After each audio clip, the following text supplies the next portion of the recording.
Awesome. We would like to welcome everyone out to today's webinar. We're really excited to talk about how to conduct effective win-loss interviews. We are going to give everyone just a couple of minutes to jump on. We know there are a few stragglers out there, so we will start the webinar in about 1 to 2 minutes. For those of you that are here, this is a great opportunity for you to win some closed swag. Simply go to close.com/webinar survey. There will be a 2-question survey just simply asking you how your win-loss program is going. And we will randomly select 5 winners to receive an environment-friendly metal straw and a closed t-shirt. So go ahead and take that for the next couple of minutes and we'll get started here shortly.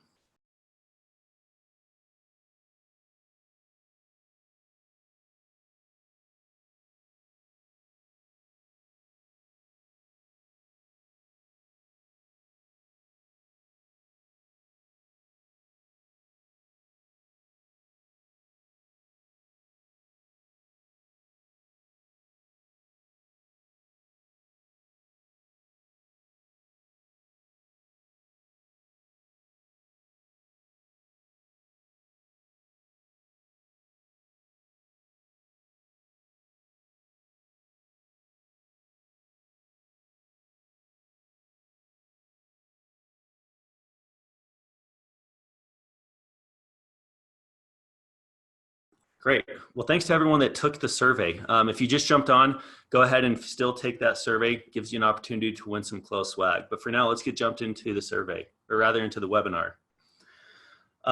So for all intents and purposes, this webinar is being recorded. We will actually distribute this to everybody that attended today's session. If you have questions throughout, feel free to ask. There's a chat box that you have just within the Zoom interface that we will get notifications, and if you have questions, we'll try to answer them either throughout the session or at the end. So in way of introductions, my name is Braden Anderson. I run all of our operations here at Closed, and we're fortunate to be joined by Jonathan Stevens. So Jonathan is one of the consulting team leads here at Closed and has conducted interviews for some of the biggest brands out there, and have been able to shape what a lot of our clients are doing to run their win-loss programs. And so, Jonathan, thanks for being here today. Thanks for having me, Braden. Of course. So as I mentioned, Jonathan and I are really the two that help drive a lot of our win-loss programs. And as I mentioned earlier, we've been very fortunate to work with some of the biggest brands out there and running their win-loss programs, which takes us to really the goal for today is to share the best practices that we have learned as we've conducted and run these programs for some of the biggest programs out there. So with that, John, I'll turn it over to you. Thanks, Braden. As Braden said, I want to discuss best practices, and really the way we're going to break this presentation out is conducting, scheduling, and sharing insights from win-loss interviews.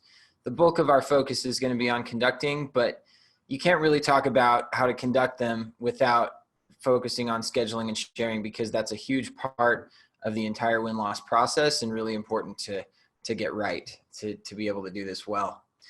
So question number 1, how do I conduct effective win-loss interviews?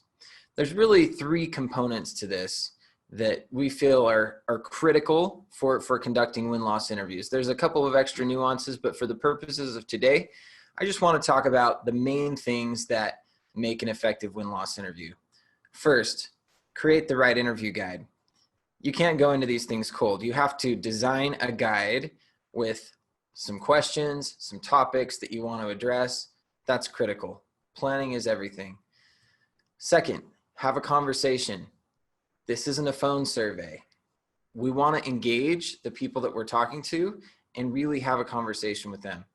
And third, which may seem obvious, but for reasons that we'll discuss later, gets missed a lot of the time, we need to find out why the deal was won or lost. That's critical.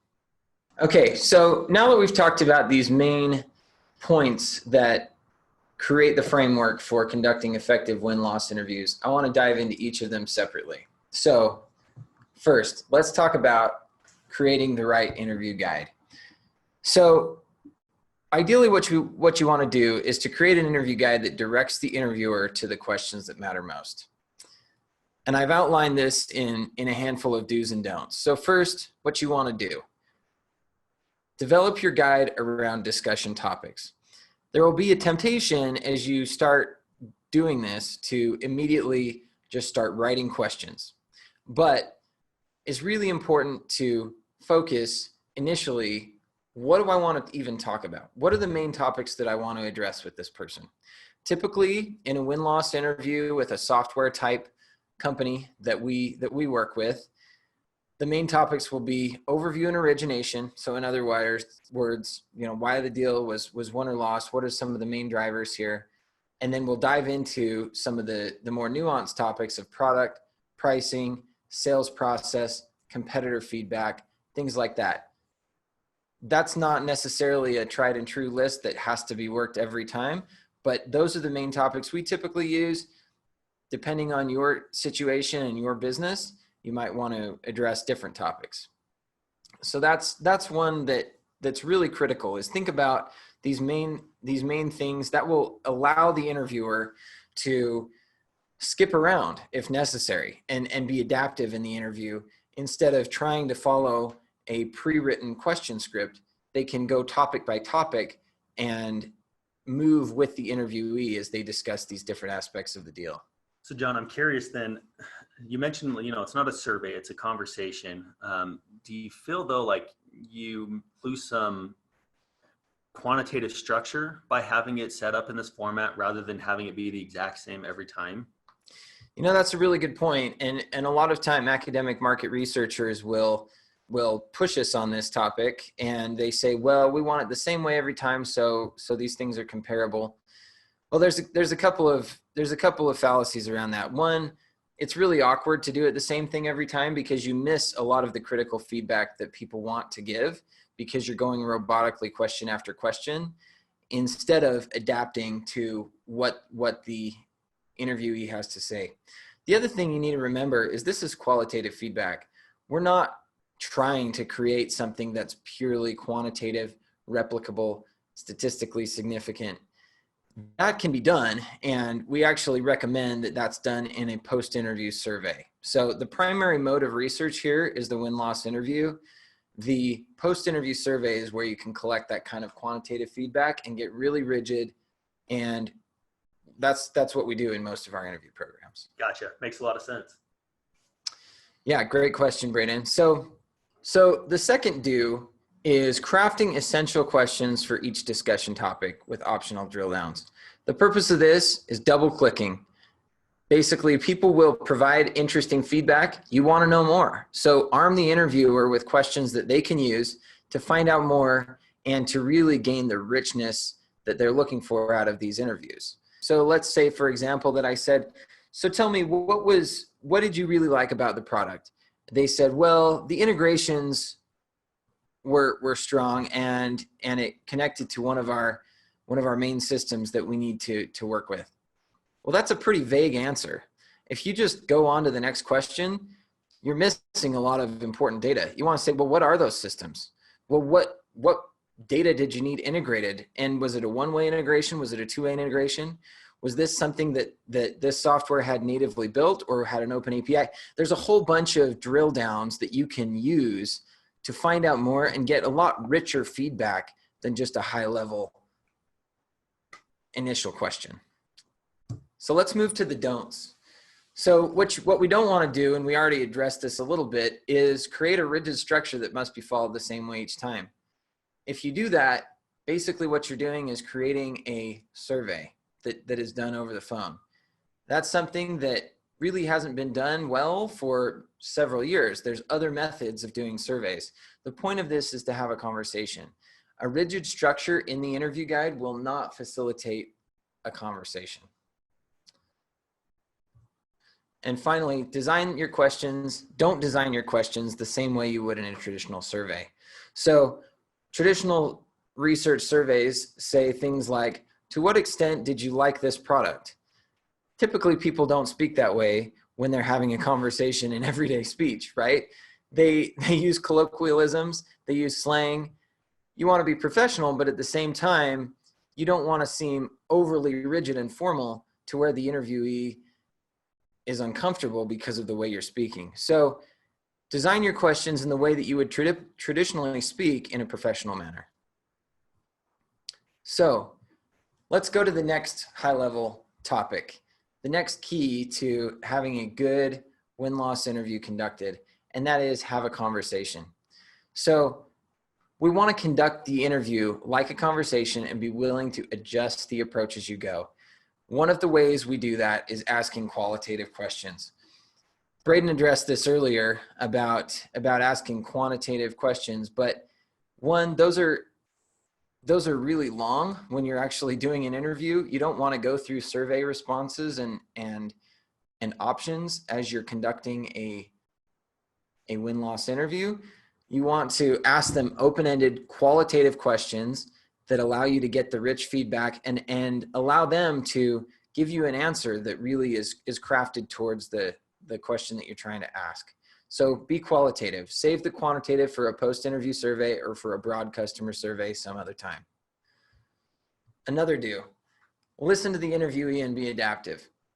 The last thing you want to do is not listen, and once the interviewee gives a great answer to a question, just move on to the next question without thinking about what they said and thinking about any potential changes in direction that you need to take as a result of what they've said. So listen, be adaptive. Don't be afraid to totally change direction, sometimes multiple times as you go through the interview. We do this all the time, and it really depends on what the interview is saying and what they deem was most important to the win-loss decision. So let's talk about a couple of don'ts. Don't conduct a phone survey. This starts with the interview guide, as we've already discussed, but then as you're executing the interview, you want to make sure that you are going in a conversational manner. You're not asking question by question in the manner that you would a phone survey. Yeah, and John, I wonder if it just feels like it's more of, you want to ask open-ended questions rather than closed-ended questions. Is that basically what you're saying here? That's right. That's right. Don't ask yes or no questions. Sometimes the yes or no questions can be helpful if you have a really good follow-up question, but asking questions that start with why and how, those are the good types of questions. Don't try to quantify it by saying, to what extent did you, or how often do you, or something like that that's going to give you a one-word answer. Yeah, and I feel like part of that is to also stay away from like scaled questions, like on a scale of 1 to 10, like that's should be kept for a survey, not for an interview. Yeah. I mean, you can ask that, but it's just not the most efficient way, and it's not the best use of you or the interviewee's time to ask questions that are scaled in that way. Got it. Save it for a post-interview survey or another survey format. And then finally, don't ignore critical pieces of information by moving robotically to the next question. So this is the opposite of listening, right? You don't want to, when they give you a really interesting nugget of information, make sure that you double click into that. And that starts with your interview guide and having these follow-on drill down questions, but make sure that when they give you some interesting information, find out more, because those are the kind of things, as you're going to present to your executives about why you win and lose, those are the kind of things that they're going to want to know. They're going to want to dig down and get to the details of what drove the decisions here. So that's number 2, have a conversation. Number 3, and this was probably the most critical and often the most overlooked part of win-loss interviewing, is find out why the deal was won or lost. At the end of the day, you want to focus on the core reason why you're conducting this interview in the first place. If you don't really know why the deal was won or lost, when you get done with this interview, you've wasted your time and you've wasted the interviewee's time. And often this interviewee is a high-level executive at one of your buyer organizations, and you don't want to waste their time. This is critical. It takes a lot of work to get them on the phone. Don't waste it. So how do you do that? First, start broad and accomplish your core objective early. You might want to take the first minute or 2 of your win-loss interview to introduce yourself, gather a little feedback on the deal, but then say, why was this deal won or lost? Or if you have a little bit more context, say, what gave competitor X the edge in this deal? But ask it straight up like that. Don't beat around the bush. Make sure you understand. And typically when you do, people will give you the main reasons why the deal was won or lost. And what that enables you to do is direct the rest of the interview to those core reasons and not waste questions on things that just didn't matter and didn't drive the deal. Yeah. And I don't think it's to say that like diving into these other areas aren't important. I think they are really important, but it's, if you can't answer at the end of that, like I feel like a lot of people overbake these interviews and try to make them so complex when at the end of the day, you're trying to find out why a deal was won or lost. And so it's really just making sure you're focusing your efforts on finding out that core reason. And then everything else is just supplemental to that. Is that accurate? Yeah, I think that's right, Braden. And the interesting thing that you'll find if you do win-loss interviews right, that most of the other feedback that you want will come as a natural result of finding why the deal was won or lost. But don't lose sight of that core objective. So a lot of people use this for competitive intelligence, right? They want to find out what were the strengths of my company versus competitor A? What were the strengths of my company versus competitor B? Well, when you're talking about why the deal was won or lost, people are going to naturally volunteer that information. So you don't necessarily even have to ask it many times. So second do, focus on topics critical to the purchase decision. And I put why here. So once you understand why the deal was won or lost, then focus on those topics. And this goes back to your interview guide and organizing it in a topic-oriented format.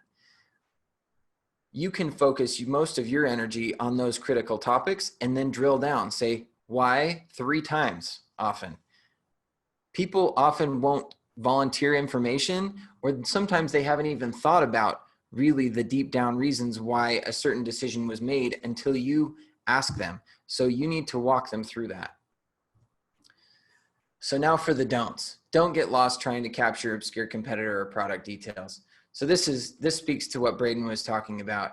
Really specific nuances about products and competitors. One, buyers often don't even know. They don't think about this nearly as much as you do, and you're not going to get as much of that from these interviews as you might like.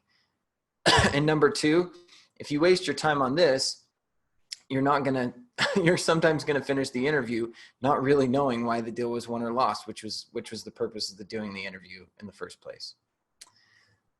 And then second, don't assume the buyer thinks about your product as much as you do. So this goes back to that first point under the don't column, but basically very specific things about your product and about your competitors and what their product does that your product doesn't, the buyer may not even know. So you need to put yourself in their shoes and think about, okay, what do they really care about? They might have just chosen you because you were the cheapest, or not chosen you because you were the most expensive. To them, the nuances of your product didn't really matter that much. So think about that. Put yourself in their shoes. Understand that they're seeing this from a completely different angle than you are as the company that's doing the interviews. So at a high level, those are some of the main things that you need to do as you're going through and conducting win-loss interviews. That's what we do here at Closed. We create interview guides, we have conversations, and we focus on why the deal was won or lost. If you do those 3 things, you've already accomplished a great foundation for successful win-loss interviews. So with this in mind, the next question is, how can I efficiently schedule win-loss interviews? We talk a lot about conducting these things, but you have to get the right people on the phone in the first place. And it may seem easy to do that, but once you start getting into the details of how you do that, it's not as simple as you initially may think. So let's talk about some best practices to arm you with the tools to do that. So, as I said, getting the right people on the phone is half the battle. First, you need to gather a list of names and get appropriate approvals. Be strategic. Think about the people that are actually going to have the answers to the questions that you want to ask, and then make sure that you go through the right channels to get approval to talk to these people. Often, that involves the permission of sales leadership. Be careful about doing this. We recommend having salespeople opt out instead of opt in. So to be more specific, give them a list of names and say, is there anybody that you would not like us to interview here? As opposed to having them volunteer names for you to interview. So tell me more about this, John. Like, why can this be such a challenge? Like, this sounds so easy, like gathering a list of names to go and interview. Like, is it that easy, or is it more complex than that? Yeah. So it really depends on the organization, but we found that that's actually the biggest hurdle to getting win-loss interview programs done. There's a couple of challenges here. One, it's just the logistics of finding the names. Usually you pull that out of the CRM. But then once you have that, there's organizational hurdles. Salespeople sometimes don't want you to reach out to them. You need to get buy-in from critical people in your organization about this. So John, how do you even do that? Yeah, so if you're waiting until you get the list of names to do that, you're already probably too late. You need to have buy-in when you first start crafting the idea for a win-loss program. People need to be bought in. Depending on the organization, it's going to be different people, but people in product, people in sales, sales operations, customer success, a variety of different people may need to know about this, and they need to be okay with it, because you're going to be going to some of the biggest customers that your company either has or missed, and there's going to be some sensitivity around reaching out to those people, and there's going to be some sensitivity around the feedback that they might give. So that's a big do. Make sure you get the list of names and get appropriate approvals. So that's the first thing to do, is you need to get a list of names and get the appropriate approvals. After you've gathered a list of names and received the appropriate approvals, what next? You need to reach out to these people. You can do that through a couple of different channels. You can call them, you can email them, but then the next question is, who does it? Somebody from sales, marketing, third-party consulting firm, sales operations. There's a variety of ways you can do this. What we recommend is, first, emails are a lot more efficient than phone calls. You might get to the point of calling, but start with emails. Most people don't respond on the first email, so you need to send multiple emails. If you're reaching out to 50 people and you reach out to them 5 times, that's 250 emails. You can do that all manually, but what we found is the best practice: use some sort of automation tool. Use Marketo or HubSpot or Eloqua, something of that nature that allows you to automate this process and allows you to track who's responding and who's not responding. That's really important as you try to get responses from your invitations. Those are some of the things you should do, which leads us to the main. Don't try to do all of the scheduling manually. It is going to take a ton of your time. And unless you are doing this full time like we are at Closed, this is probably one project of many things that you have to do.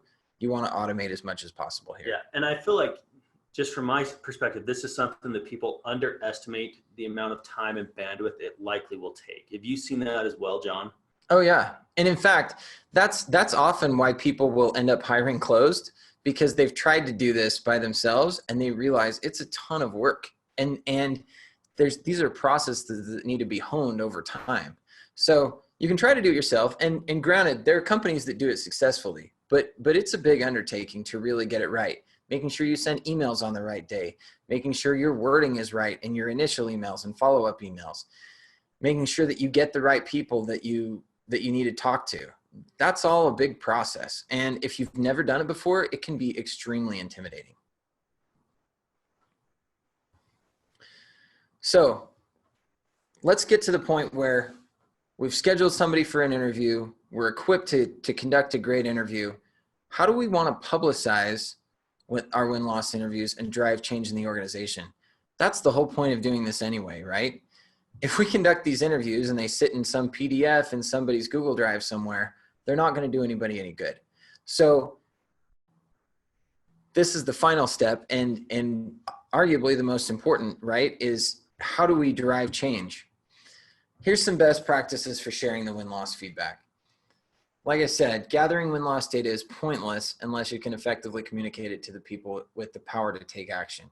So one way you need to do that is record and transcribe the interviews. One big mistake people make as they're starting out a program like this is they create their interview guide, they go through their interview, and they take notes as they go, but the notes are never going to be complete.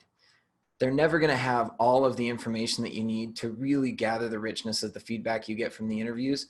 And furthermore, nobody's going to believe you because you're not going to have direct quotes from the buyer. So if you go say, oh, the buyer said this, they're going to say, well, prove it to me. Where is their quotation? And you're not going to be able to provide them with anything. So it's really useful to use a recording tool. There's a lot of things like that. Zoom, GoToMeeting. So then once you've recorded it, you want to transcribe it. You want to get it into a document format so people can read it and consume the information more quickly. There's a lot of great tools out there to help you do that as well. So leverage technology. So once you've recorded and transcribed the interview, so what? How do you get into a format where people can consume it? The entire interview transcript is actually going to be pretty long. Some people are going to have the time to read the whole thing, but if you want to get the attention of executives in your organization, you need to package it in a way where they're just seeing the most important parts of the interview. So the way we recommend to do that, and the second do for best practices for sharing, is develop a method for tagging and aggregating key themes across interviews. At Closed, we've developed a methodology around this, and we have a handful of themes that we typically use, and we also customize themes based on the clients that we work with. But for each interview that you do, you want to identify what were the key drivers that motivated this person to either purchase or not purchase here. That'll be critical. Do you have any examples of what some common themes are that you've seen, John? Yeah, absolutely. So we have a client where the APIs and integrations that they have on their product are a key reason people choose to purchase or not to purchase. So they make a software that hooks into a lot of other softwares, and the other software that it hooks into will be part of somebody's tech stack. And if it doesn't easily connect, they're going to choose a competitor. So APIs and integrations may be one. On the sales front, empathy and communication is one that we see. A lot of these interviews, people will say, the salesperson just didn't really listen to me. And it was so frustrating that I just decided it wasn't worth pursuing this anymore. That's a classic example of sales, empathy, and communication. So typically these themes are going to be centered around your main topics that you create in your interview guide, but it's good to have sub-themes that really identify the specific nuances of why the deal was won and lost. Pricing themes, themes about the company, like M&A issues or macroeconomic challenges that they're running into. There's a variety of different themes that you can use, but at a high level, the most important thing you want to identify is what are the main reasons this deal was won and lost, and be able to track those across interviews, which is why you're tagging these themes in the first place. So let's say I tag 3 themes in an interview, I tag 5 in the next interview, I have 3 in the third interview, and one theme is consistent across all 3. Well, then you're starting to see a trend here, and you're starting to see some evidence of something that's either a core reason why many of your deals are won or lost, and that's something that executives can take action on. Do you have any recommendations for how many themes I should be tagging per interview? Yeah, that's a really good question, Braden. So there's not a magic number here, but typically what we find is 3 to 5 is the general range that we see. The reason for that is because usually there's not just one thing that's driving these deals. And that's a mistake that a lot of people make. They think, oh, it was just because of price. And a lot of CRM win-loss feedback that sales reps fill out will require the sales rep to attribute only one reason for why the deal was won and lost. There's often multiple reasons, and there's often positive and negative reasons. So there are things driving the person to buy and driving the person not to buy. So you're saying one interview could have positive and negative themes? Yes, absolutely. Interesting. And depending on the strength of those themes, the person chose to purchase or not purchase. You could have a loss where there's only one negative theme and 5 positive themes. And is there too many themes? Yes, that's a really good question. If you put too many themes in here, which is a mistake a lot of times people make when they're first starting to do this, what you end up with over the course of 10, 20 plus interviews is you have all of these different things, and you actually don't know why you're winning and losing at the end of the day because you've tagged everything under the sun that the interviewees have said. Yeah. So when you're tagging these themes, focus on the critical drivers that influence the outcomes of deals. Yeah, you're almost creating a long tail at that point rather than letting things boil up and see what actually is emerging to the top. It feels like if you tag too many themes. Yeah, exactly. You just get a bunch of data that doesn't allow you to make decisions. So here's the do's. Don't only take notes of the interviews. We talked about this already. There's a lot of reasons for it. And don't share only a data dump of the interview transcripts. I've actually seen this done, but basically somebody will do a bunch of win-loss interviews. They will take PDFs of all those interviews, word for word, and then they'll give it to people to read. That's going to be a lot of work, and nobody's going to take that much time. You need to have summaries of each interview and then tag themes of each that you find in each interview with accompanying quotes. That will enable the people that are consuming the data to see it in a much more concise package and a much more actionable package. So make sure that once you do these interviews, you package it in a way that's digestible and actionable for people so they see analysis, not just interviews. And a follow-up question I'd have there, John, is are you seeing typically clients and individuals running their own programs are wanting to deliver these insights? Like, do they just do a quarterly project and then deliver it?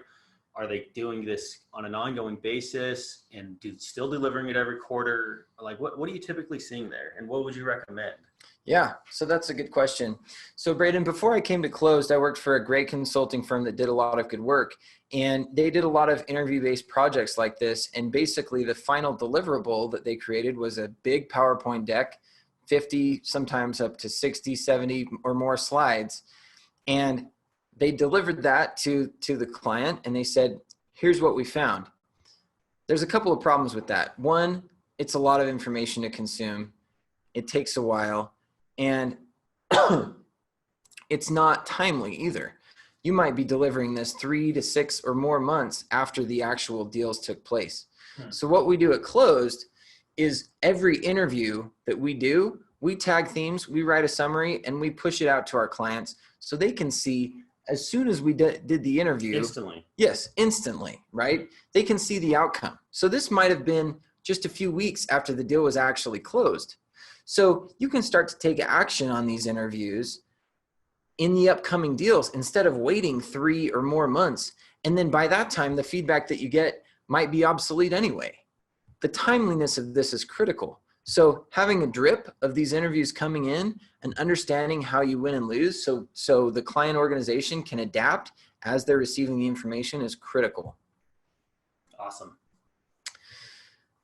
So that's it. Those are some of the best practices. We talked about conducting interviews, scheduling interviews, and sharing the feedback.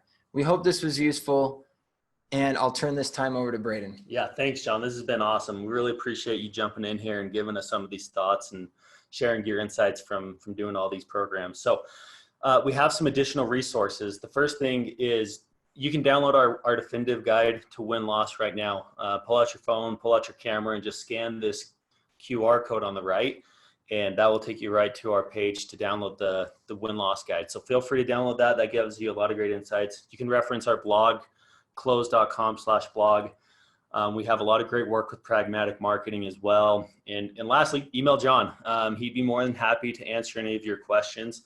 That's Jonathan Stevens at closed.com. We really appreciate you taking the time to join us today and hope everyone has a great day. Thanks a lot.